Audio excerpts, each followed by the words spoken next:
Good evening, I'm Katerina Georgieva. Here's what's making news right now. I'm very grateful that this is coming to an end, and we're hoping masks will come to an end as well. But I'll be honest with you, it's for our staff. It's been a long struggle for the last 2.5 years or so, and we're very grateful. I'm very, very upset. I'm still shocked. I'm just not in focus at all.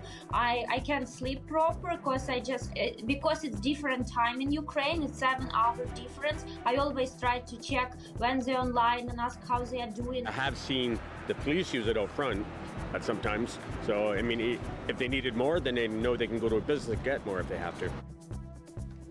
Thanks for joining us. After years of yo-yoing COVID restrictions, a big change today. Going to a community center, a restaurant, or a gym just got a little easier. Ontarians no longer have to provide proof of vaccination. As Yael Molnar reports, it's a relief to patrons and business owners alike.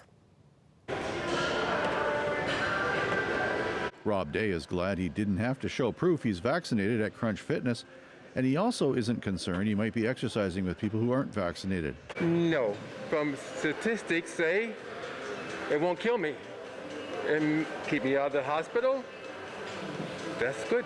The regional manager says she's expecting a flood of members coming back tonight. She says the passport rules cost her business.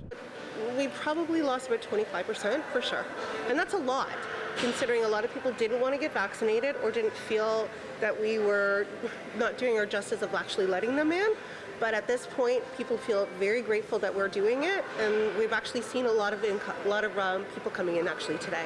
The owner of this restaurant is also happy they don't have to put up with people giving them a hard time. I actually had some people with fakes, which was a little frustrating that I still had to turn away. I always offered takeout just in case, so you don't want to lose the business, because it's not our decision that we're making, right? But we also didn't want to pay the fines on the other end of that. The passport restrictions have been lifted at theaters and city recreational facilities as well, and there are no more capacity restrictions, but people still have to follow some restrictions. We're also required to have everyone wear a mask still while they're indoors. The exceptions being if someone's participating in a fitness or recreational activity, or they're having something to eat or drink. We're also requiring people to maintain physical distancing, and then we always encourage people to observe proper hand hygiene, including hand washing. And again, if they're not feeling well, make sure that they don't come into one of our facilities. Most of the people we talked to today are glad the passport requirements are gone. I'm a lot happier that I don't have to show it, because at one point it was having to drag out your camera and then looking up where you put it and that. So this is a lot easier. Well, we had to show it every time we came, and it's a nuisance. There are still some other rules about using city facilities, and they can be found on the city's website. Now, some businesses and institutions may still require proof of vaccination, so don't get rid of your QR code just yet. Dale Molnar, CBC News, Windsor. Turning now to the situation in Ukraine. Russian invasion forces launched rocket, missile, and air attacks on the two major cities in Ukraine today. Buildings where civilians live and work were hit in both Kiev and Kharkiv.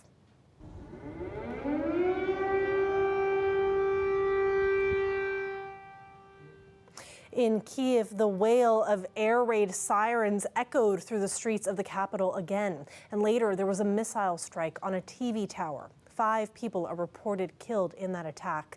Satellite images released by Maxar are said to show a column of Russian tanks and armor about 100 kilometers northwest of the capital. The line is reported to be more than 60 kilometers long. In Kharkiv, Ukraine's second largest city, there was an airstrike on a government building in the center of town, and it is believed at least 10 people were killed. And tensions are understandably high right across Ukraine. More than 500 kilometers west of Kiev in the city of Lviv, the people are preparing for a fight with Russian forces. CBC's Susan Ormiston is there. In the city of Lviv, in western Ukraine, hundreds of kilometers from the worst of the Russian attacks, they're getting ready. Look at this. This is a neighborhood. High-rise apartment buildings all around here, just on the outskirts of the city. And here's what they've built all day, filling these bags with sand donated by the army. They've posted this Ukrainian flag as if there's any doubt of their pride or allegiance. They've taken some instruction from the military about how to make this barricade strong enough to repel any attack. And over here, there's an interesting list. Things to watch for. Cars with license plates, here they are, given by the police, saying these are Russian sympathizers. If you see them, don't let them in, and make sure you call police. Over here is sort of a command post built up by this guy right here. Here they've got openings to look out, expecting that they may have to be on guard for whatever happens next. They don't know if the Russian attack will come here to Lviv, but they can't afford not to be ready. We spoke to a 23-year-old who lives in this apartment block with his 2 brothers, a sister, and his parents. This is what he can do to make his community safe. Susan Ormiston, CBC News in Lviv, Ukraine. Families in our region are watching the conflict in Ukraine unfold from afar. Marina Sardi moved to Canada from Ukraine 3 years ago to be with her husband Mark, who was a resident of Windsor at the time. They now live in Ottawa and are horrified by what's happening in Ukraine. Marina has family and friends who are in Cherkasy, about 3 hours south of Kiev. Marina and her husband tried to get them out, but it wasn't possible. And now many of them are hiding in bomb shelters. As Marina and her husband watch in horror, they want the international community to respond with much more than sanctions. I still can't kind of believe, because it's very hard for me. All my family, friends, all my life was there are these streets, these cities I remember, and I understand I can't do too much right now here, except of like some financial or different support, but it's difficult, very difficult, and my heart is broken because the other people, they are very kind and they are good and they didn't want this war, and right now I'm sorry, I just really I don't know. It's kind of that I'm proud to be Ukrainian, because really they are showing that they are so strong. Ukraine is so small and had a lot of problems with Russia and different stuff, but they are holding so good, and yeah, I'm so proud of them. Basically, right now, all Ukrainians, all people in my city, they are all together, sitting in the shelters, helping each other. It's like big, step in uniting. They're preparing to be invaded. It's a very scary time. These 2 last days for my friends are very bad. Before, it was pretty quiet, because Russian soldiers, they tried to take Kiev so bad before, so they didn't touch my city so bad. But this yesterday and day before yesterday, it starts there and it continues. So sirens every 3 hours, so they just sitting there for 3 hours. They can go upstairs a little bit to see sun, and then again. So it's very bad right now there. Send some soldiers, because definitely Russia is big, the size of Ukraine and the size of Russia, right? And yes, they need real help. They need boots on the ground. Yeah. They need airplanes in the air. They need to wake up and understand. The world needs to wake up and understand it won't stop here. Tonight, when I was talking to them, then they're just lost. Yeah. They don't know if they're going to live tomorrow. So basically, right now, they just said me, that's pretty scary, but they just pray for us, guys, and we're happy to see you, and we will hope to see you tomorrow, because we always asking how are you, can we call you right now, is it good for you? And they said, yeah, we hope we will see you tomorrow, and yeah, pray please for us, and thank you for your support. I very appreciate that, but yeah. So you're literally saying to each other, goodbye, I hope I see you tomorrow. Yeah. Every day. Every day. Back to local news now. The Windsor Essex Health Unit put out an alert this afternoon. There's been an increase of opioid-related emergency visits. Windsor Regional Hospital and Erie Shores Healthcare treated 8 opioid overdoses last week, 6 involving fentanyl. This as the province is set to require some workplaces to have naloxone kits on hand to prevent opioid overdoses, including bars and construction sites. I think actually it's a really good idea, the way the public is now, the way customers are now, and even good for your employees. I mean, it's not something I'd want to have on the wall in front of everybody, but definitely with our first aid kit for sure. He says he hasn't had to use a kit at the bar, but thinks having them on hand could help police. And he's noticed them responding to people likely overdosing nearby.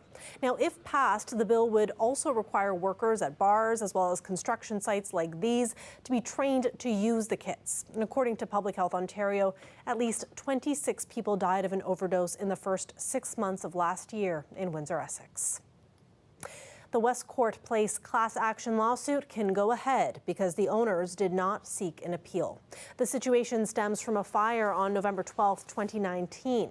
200 tenants, along with the Provincial Offences Court plus the City of Windsor, were displaced. 2 weeks ago, a London judge certified the class action lawsuit against the owners. The $35 million suit seeks damages for 135 tenants, including the city. According to the lawyer representing the tenants, a judge will now set a period during which anyone who wants to opt out of the class action can do so in writing. And as restrictions loosen across the province today, churches are preparing for Ash Wednesday. Capacity limits have been lifted and singing and holy water have returned. At Assumption Church, the deacon is looking forward to seeing more people in the pews. A lot different. We've been almost 2 years since COVID hit, and the difference is this coming weekend will be primarily for people who haven't been here in a while. We'll be able to sing. We haven't been able to sing in a long time. The restrictions on seating capacity have been lifted, so now we can fill the church. We can bring it back to the old capacities. People will no longer have to reserve ahead of time in order to have a place in the church, and that's going to be a real boon for people because they really, that was a bit of a chore having to do that every week. Well, I can tell you that after during the Mass yesterday at St. Alphonsus Church, when the reader read the announcement that we wouldn't have to make reservations anymore, they broke out into applause. So that's a pretty good sign that they're happy about this. And I think for many people, church is home, and not being able to be here for a long time has been difficult. We're taking we had strings around the pews the ones you couldn't sit in. We said, let's keep them because we don't know what's going to happen. It could be a month down the road and another variant comes in and we end up having to lock down again. So, we're being cautiously optimistic that we're at the end of the lockdown, and hopefully that'll be the case. Well, I would just encourage people to give it a try. Even though some people are still concerned about COVID, we will be masked. The church is large enough, all of our churches are large enough that you'll be able to sit some distance from other people. We have precautions in place for coming to communion and those sorts of things, and for sign of peace, the various times during the Mass when we traditionally touch. We have those things still in place, and so it'll be a safe place. So I would encourage people to give it a try. It's time to come home. And as you just heard, churches are preparing for Ash Wednesday. And for many Christians, today is the final day to indulge before Lent. And there's no better way to celebrate than taking a bite or several bites from a punchki, which has, of course, become a local staple. CBC's Ashta Shetty hit the streets and even got some new Canadians to give our city's annual tradition a try. Outside of really Chatham or even Windsor, there's not a lot of people that know about punchkis, and it's only because of across the river in Hamtramck. It's a big Polish community, and when we heard about it, we said, oh, we can do this, and so we just kind of jumped on the bandwagon, and now it's kind of taken off. I don't think we were the first ones. It's worked out really well for us. It is this fluffy donut, not too sweet. We just do glaze, and it's filled with custard, lemon, raspberry, cherry, the traditionalist prune, apple, blueberry, chocolate. Yeah, like there's 8 flavors. Everybody's got their favorite. It's Punchki Day today, but I don't know what that is. So I went around town asking people to try it out for their first time as well. Here's my first Punchki. It's lemon. Let me go share.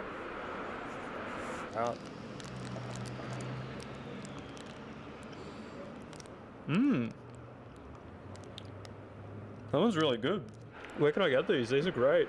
Have you ever had a Punchki donut? No. Do you want to try one? Of course. Here, tell us what you think. I hope it's delicious, man.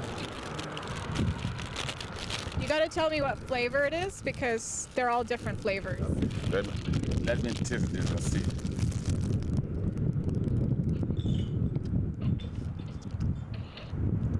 delicious. I like it. Just give me one more bite. Banana, maybe? Maybe custard? Yeah, custard. What do you think? Do you like it? Tell me about the flavors in there.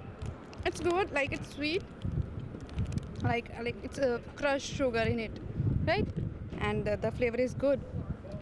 It is like custard. In India, I used to eat custard a lot. So my mom used to make it, and I really like it. So it tastes like the same.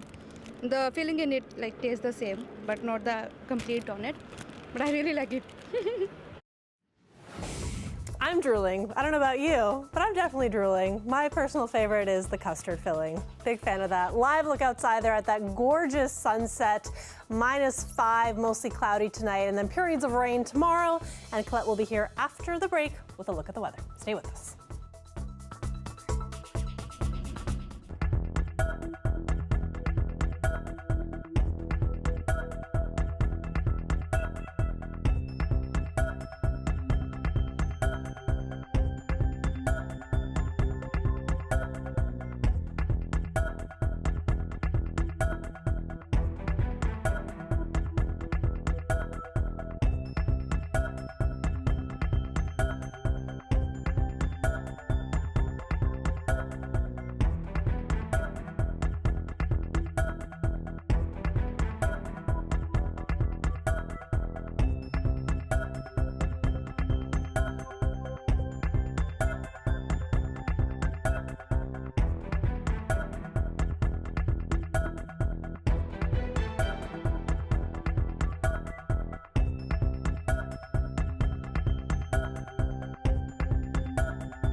While winter is not fully done with us, most Canadians are counting the days to spring. But many prairie farmers are extremely pleased to see mounds of snow still on their land. Bonnie Allen explains how this winter has brought a blast of hope to drought-stricken areas. Snow drifting up to eaves troughs, burying cars, filling ditches, and raising hope among farmers, like Stan Jeeves in southeastern Saskatchewan, that when the snow melts in the spring, it will help deeply dry soil. One snowbank right in front of me now, I'd guess it's double the height of a 6-foot bale, so 10, 12 feet in the air. I think it's given me some optimism, for sure. Some prairie farmers have been dealing with drought conditions for several years. And while southwestern Saskatchewan and southern Alberta have still been shortchanged this winter, most parts of the prairies have had near normal or above normal precipitation.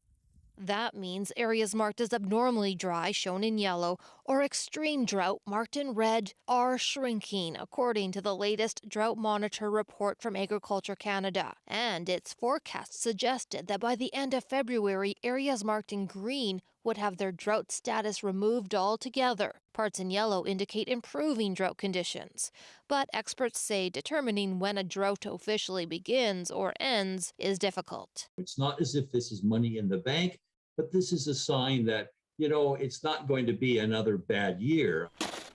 It's one of the snowiest winters on record in Winnipeg, but not all snow is equal. So retired meteorologist Rob Paula also measures the water content for Environment Canada, trying to figure out how much moisture may eventually soak into the ground or cause flooding. How that's going to play out in the spring still depends on how much more snow we get for the rest of the season, and also how slow or how rapid the melt will be in the spring, and if we get any additional heavy snow or spring rains. So all this snow will provide the soil with that first drink of water.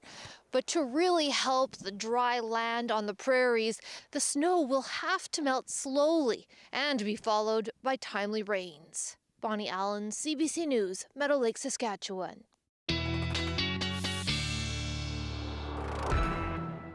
Colette Kennedy joins us now. Now, Colette, even though that was all about snow, I just want to focus on spring because today felt more like that to me today. Yeah, I mean, it's incredible when we look at the province and the daytime highs just for southern and eastern Ontario, almost a 20-degree difference between Windsor and the nation's capital. Have a look at this, because as the system was kind of sliding through here, yeah, southwestern Ontario into the warm sector did not quite get there. Ottawa, -10, and they had more significant snow from the system from Trenton on through Belleville, Kingston, and up towards the nation's capital, Brockville, Cornwall, through that region. But hey, we'll take the nearly 10 degrees for a daytime high, right, for the first day of March. Current temperature still hanging in there at 6 degrees and some sunny skies being reported. That is going to change. We've got another system that's coming in just on that one's heels. So we'll have a quieter night tonight, and early tomorrow probably see some sunny breaks before it begins to move in. So enjoy this sort of respite that we have at the moment. This is a look into the evening hours, and then we'll kind of push it towards tomorrow morning and stop it there. So there will be some cloud increasing, but we should have some sunny breaks to begin the day. And again, although the temperatures are not going to be as warm as they are today, they're still going to be relatively pleasant. And then we look forward to the afternoon hours. That's when we're going to get into a bit of a messy mix. It won't be a lot to it, but still, it can slicken up the roadways. And then a little bit further north and east, it's more of a very light, wet flurry into maybe centimeter or so accumulating. So we won't be seeing that. We'll see this essentially melting on contact, but behind this next system, we get into some of that much colder air, so that's going to linger for about 36 hours, and that will really push that temperature down a bit further. So there you go, the possibility for potential. Like I said, I think we're not going to see anything like that that's so measurable, or at least it will be melting very, very quickly.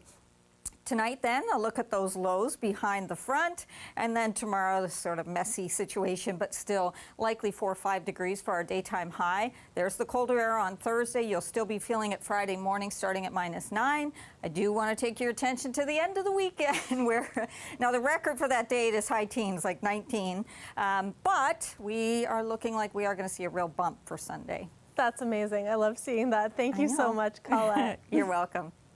When we come back, we do have more on the situation in Europe, and after that, a look at the lead up to the Paralympic Games. Stay with us.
Welcome back. More on the situation in Europe now. The president of Ukraine delivered an emotional and powerful speech to the European Parliament today. And at one point, as Vladimir Zelensky talked about a deadly attack on Freedom Square in Kharkiv, one of the English language interpreters came close to breaking down. We are fighting just for our land and for our freedom. Despite the fact that all large cities of our country are now blocked, nobody is going to enter and intervene with our freedom and country. And believe you me, every square of today, no matter what it's called, it's going to be called, as today, Freedom Square. During his speech, Zelensky made a personal appeal for Ukraine's immediate membership in the EU and received a standing ovation. The European Parliament later passed a resolution condemning the Russian aggression against Ukraine.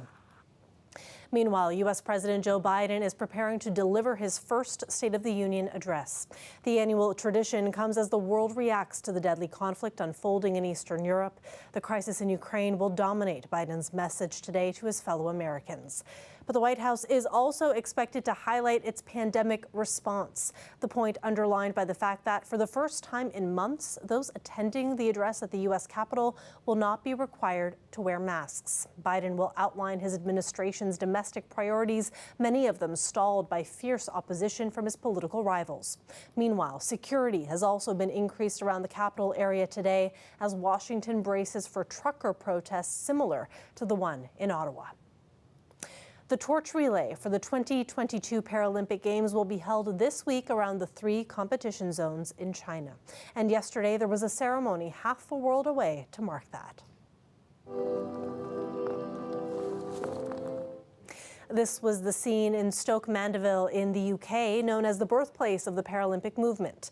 2 British wheelchair curlers lit the flame, which will be flown to Beijing and merge with flames from the relays in China. The opening ceremony for the Paralympics is Friday. That is it for CBC Windsor News. For news anytime, go to our website, cbc.ca/Windsor. We're also on Facebook, Instagram, and Twitter. The Rick Mercer Report is up next. Have a great night.